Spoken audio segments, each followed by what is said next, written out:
Yes, dude. Yes. We're doing it. We're doing it right now, bro. Welcome back to Art ASMR. God, that would be creepy. Okay, we're actually gonna make the video now? Okay. Yes. We're back.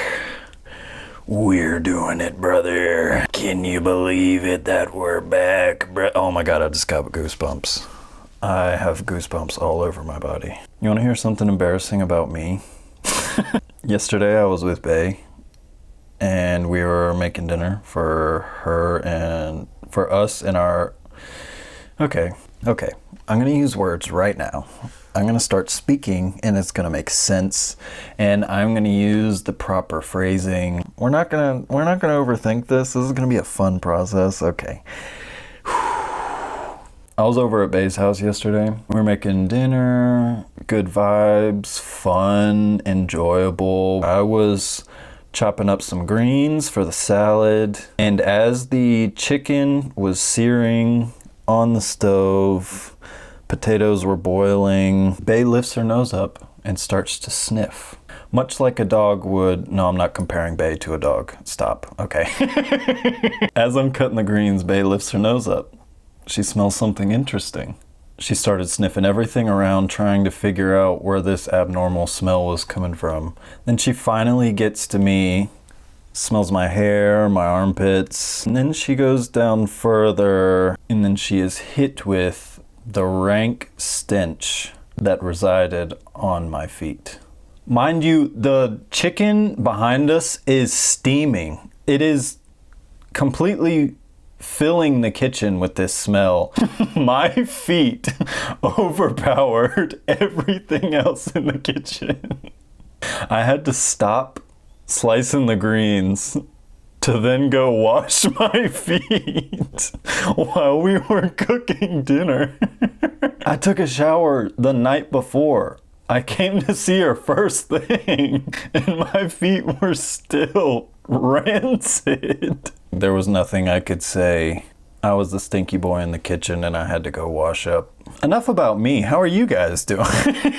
This is Let's Make Mistakes, the series where I make stuff and talk about stuff, but here's the kicker. I'm not good at either of those. I make these videos to challenge myself, use my time constructively, and keep track of my artistic pursuits. I'm trying my best, learning as I go. Please, I implore you, I urge you to make something along with me. Maybe, hopefully by the end of this, we both can make something rad, beautiful, life-changing. It's gonna be great. Happy to be back, happy to be here, thankful for anything and everything that has led to this moment right now. Dude, how are you? I hope you are living good. All the things are going right for you at this moment. Even if they're not, let's bury our head in the art and forget about all our problems and use them as fuel to create beautiful things. Dude, last week was a movie. It was pretty rad. I went to go see AC/DC. Old man had an extra ticket, asked me to go. I said yes, of course. So glad I did. Honestly, I don't care who's playing.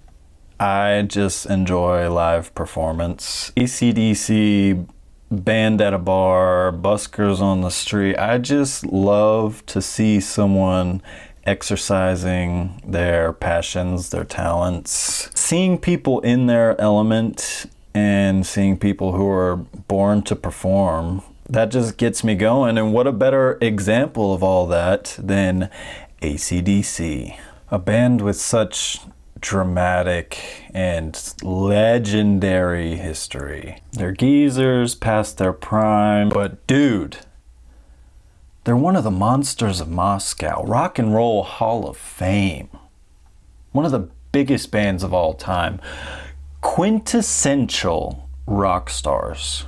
And I'm sure if one of them died on stage, they wouldn't go into rigor mortis. They would finish the show off of pure muscle memory. Insanely high voltage, just fantastic show. And I'm a fiend for a good guitar, bro. And speaking of, Angus freaking Young, bro. It was an honor to see that man perform. You want to talk about a performer? Angus Young was born to do what he does. To be 72 and commanding the stage like he did. Any normal person would have to be on a lot of uppers, amphetamines, a bunch of testosterone, but Angus Young just exudes youthfulness in whatever he does, and it just makes me so happy that I got to see him live. To be that old and ripping that hard, like I can't even fathom how bro was moving in the 80s. I'm not a die-hard fan. I'm not gonna go out of my way to buy these tickets for myself, but Pops asked me. Of course I'm gonna go. Of course I'm gonna enjoy it with him. And that whole experience was sick, but just being there with him made it so much better. Cause the nostalgia was hitting for everybody, yeah. They're geezers ripping the classics. But I got to see the music strike a nerve in my father that just brought out a younger side of him. It's so rad to see that. This is the man that introduced me to classic rock. He'd be taking me to soccer games Saturday mornings, going to Lowe's. He had the classics bumping at any point. He still does. I am thankful to have experienced it with him. I love that dude. He is the man. And we had ourselves a time, dude. Now that I think about the itinerary for last week, it's kind of ridiculous. So let's break this down.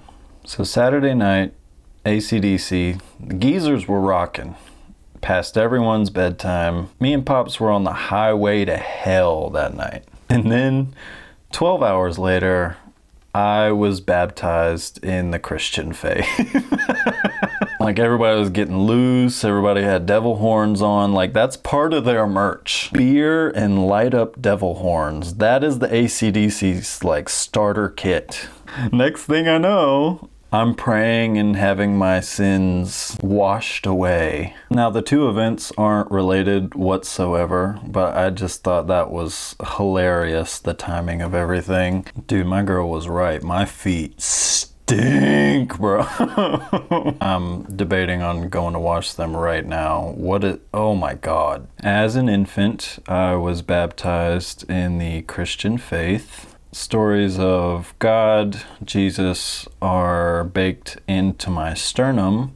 And there's never been a point in my life where I've been outwardly religious. And throughout the years, I would describe my faith as malleable, shrouded with ambiguity even. Just so much I don't understand, a lot of questions, but anyway. A handful of people were going to be baptized last Sunday. I chose to take part. And it kind of feels like I'm over-explaining myself. Like I can just get baptized and that'd be the end of it. But I wanted to remark on a few things. In my physical surroundings, in my spiritual self, inside my own mind, I see signs of change and signs of growth.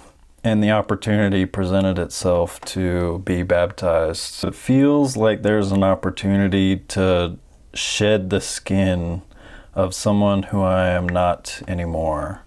I'm not forcing change on myself, but I have this feeling about me that it's time to start the new chapter. The sentence came to an end, you turn the page, and the new chapter begins. It all feels natural. Before the baptism, I don't want to say dunked. Before we were dunked underwater, we were led in prayer by the pastors, and in those prayers, we set an intention on something. What changes do you want to see when you come out of this water? What do you want to be different in your life when all your sins are washed away. My intention was that I want to be able to recognize what is for me. I want to have the vigilance and the foresight to understand what is for me. Leave everything that is not for me, leave that behind. The days following the baptism were pretty interesting. Because obviously nothing physically has changed, but I had this mindset about me. I had this way, an enlightenment, fulfilling feeling inside of me, even if I had done nothing at all. I just had the feeling that everything was going right for me. And the feeling intensified tenfold when I came across Neville Goddard's work. It hit a nerve inside of me. I'm not even gonna lie, I'm struggling to find my words in this moment. And I feel like this is a video that I should scrap and forget about completely, but it's aggravating that I know the words that I want to say inside my brain, and my mouth is fumbling the bag tremendously right now. So I'm just gonna regroup. Bear with me as I try to understand myself. This is exactly why I make the videos. This is tremendously difficult to do. Let's just take a moment and speak. Neville Goddard is a writer, a speaker, a mystic, a leader in the New Thought movement. Now, I didn't just learn about Neville's work, but I happened upon it the other day, and it reinforced everything that I was feeling. Because if you know anything about Neville Goddard, he speaks a lot of the good word. A lot of his quotations come from the Bible. He's a fantastic wordsmith. I suggest you listen, read anything about Neville Goddard, but be careful because there's a lot of AI about Neville Goddard. Like someone just puts in the prompt like Neville Goddard speech, and it'll give just like random footnotes in Neville Goddard's voice. Before you listen or watch anything about Neville Goddard, just look for the AI tag underneath it in the description, because I listened to 30 minutes of something and didn't realize it was completely AI. I thought it was just an enhanced version of one of his lectures, but just be careful. Neville Goddard talks a lot about the divine vision within all of us. Speaks a lot about becoming closer with God. The vision of reaching all of your goals. Everything is worked out, a picturesque view on your life. That lives within all of us. There is a blueprint, a roadmap, a way to that divine vision because it already exists. If it resides in your mind, then it resides already in this universe. Now I want to read a quote that I came across in one of Neville's works, Your Faith is Your Fortune. So I'm going to read that real quick. You must be absolutely convinced of an unbroken connection between the invisible reality and its visible manifestation. Your inner acceptance must become an intense, unalterable conviction which transcends both reason and intellect, renouncing entirely any belief in the reality of the externalization except as a reflection of an inner state of consciousness. When you really understand and believe these things, you will have built up so profound a certainty that nothing can shake you. In reading that, hearing him so eloquently put that, in my brain it comes across so easily, so naturally, and it reinforces the decisions that I've made. It makes me believe in myself tenfold. And I'm so happy. I want to sing. I was born. Like, it makes me want to sing Sam Cooke, A Change Is Gonna Come, so bad. I know what Neville speaks about. I feel it inside of my being. This feeling that I have, this feeling of evolution, metamorphosis, it didn't just come by chance. I'm not gaslighting myself after being baptized like my life is different. I know it in my soul, in my bones, in all of me, that I am getting closer to what is meant for me. And it sounds like I'm making a cope of some sort, like this baptism was a placebo effect or something. But I had this feeling before the baptism, before any of this. I just have a sense, a notion, I have a certain faith that this is not it. This is not the end-all be-all for me. And the baptism, this spiritual shift, Neville Goddard, I'm closer to what is for me. I'm that much closer to my divine vision and better understanding of me. This probably isn't aligned with what he was talking about at all, but there was a certain portion of what I listened to is that your thoughts aren't necessarily yours. They may have come into your brain, but they had to have been given to you. This divine vision, I didn't happen upon it naturally in my one-cylinder brain. No. It had to have come from somewhere, a source that is not just my lowly brain. It had to have been given to me. It was clear-cut and perfected only for myself. Did it come from God? Did it come from a mighty celestial in the middle of the universe? I can't be completely certain, because I'll wake up tomorrow and feel something completely different. I'm saying some whoop-de-whoop-de stuff right now. My fault. I just try so hard to translate from my brain to my mouth, and that's what we're rocking with right now. I am completely out of my body right now. What are we talking about? What are we saying? What am I trying to do here? I still am very unsure of whatever's going on. God, I wish I could explain things better, dude.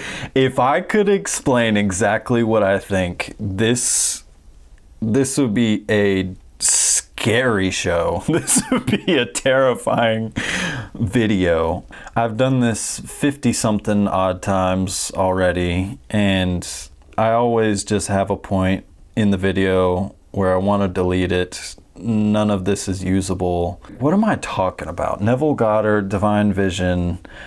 I sound like I need to be outside of a 7-Eleven saying these exact words, and no one's listening to me and pretending I don't exist. I want to scrap this whole video right now.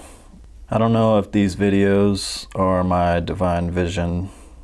All I know for sure is that being creative, thinking freely, saying what's on my mind, I know that is part of it. I know that waking up every day and being creative and making my thoughts a reality, I know that is part of it. Because that is what makes me happy. That is what revs my engine, butters my buns, and I'm so thankful to have this opportunity to do it. I'm thankful for it, and I never want that to go unnoticed. A lot of things have fallen into place for me to be able to make mid-tier videos. Washing away my sins, washing away this old pattern of thinking and actions that I've felt stuck inside of. I've shed that completely. I don't want to be the man that I once was. I want to grow up, turn the page, be be better than I once was, be more of myself, be happier with the choices that I make, understand better what is for me, leave behind what is not, fight through my doubts and my disbelief so I can be a happier human. My divine vision does not only exist and is limited to my own brain. It is real. Yeah, man, there's a lot still got to think about, a lot that I need to put into perspective, put into practice, and ultimately I want to be better. I want to be better than I once was. Now, this is obviously not the end product, but it feels like a good stopping point for this one specifically. Get a good look at that. Maybe we'll throw some color on this in the next video. Who knows? But this video feels like a nothing burger. Shout out Jax Films. Love that dude. Yeah, I feel like I've said nothing. Said a lot of buzzwords, but there's no meat in this. It sucks. That's a weird feeling. Probably edit around that, try to make the most sense I can. But either way, we did something cool. Something happened today. I hope you made something even cooler than this. I hope you made another Mona Lisa. I hope everything good happens to you. I hope you have your own divine vision that you are coming closer and closer to. I am so thankful for you, dude. I hope that you can carry your wisdom, positivity, and thoughtfulness onto the next person and have a beautiful chain reaction until everyone on this planet can coalesce and live in harmony. Oh boy, I'm yapping. I love you. I'm thankful for you. I am happy for you. I hope that you can join me in our next episode of Let's Make Mistakes. But until then, be good and embrace your mistakes. Bye. Love you.